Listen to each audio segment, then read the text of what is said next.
Welcome to This Explainer. Today, we're diving into something truly fascinating. We're going to explore the reason why today's blockbuster movies, best-selling thrillers, and viral online novels are all absolutely obsessed with recycling ancient myths.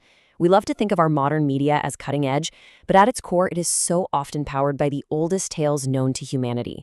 Let's find out why. But before we get into the nitty-gritty of modern storytelling, we've got to ask ourselves a pretty fundamental question. Why do we keep rewriting the exact same ancient stories?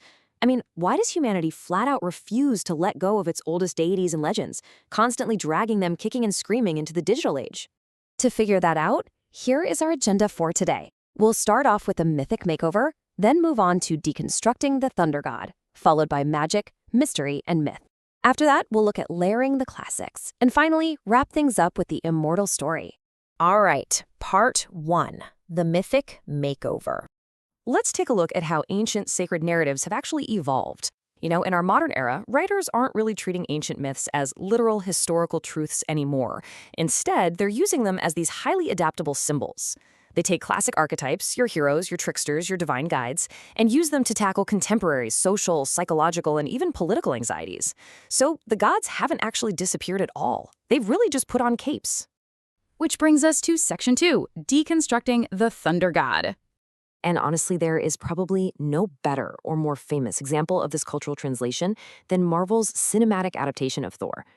When you put the original Norse mythology side by side with the modern Marvel Cinematic Universe, the differences are absolutely wild.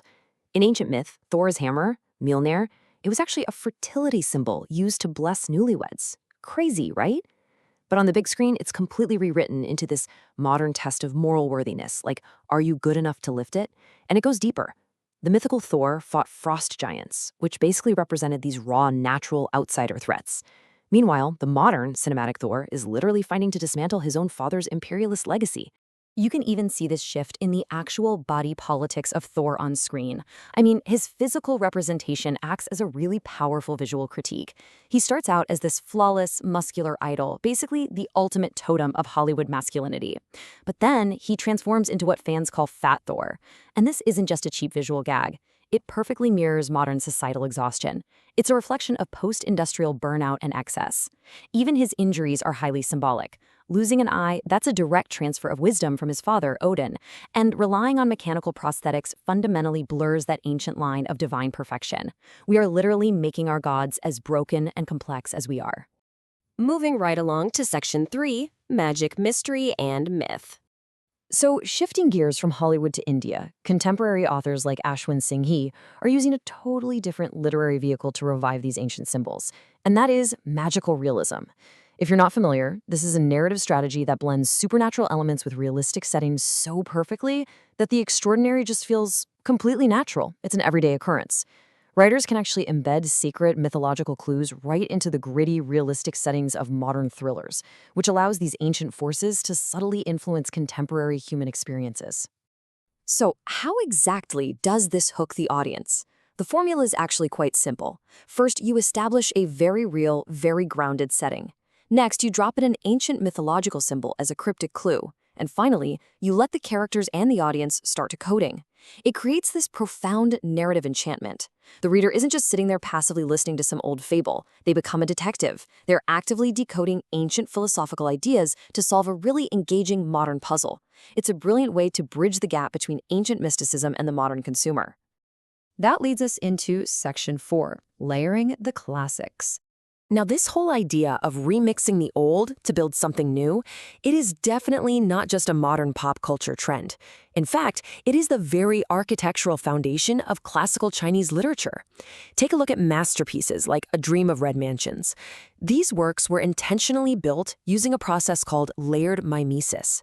Think of it kind of like tracing over an old, classic blueprint to build a brand new house.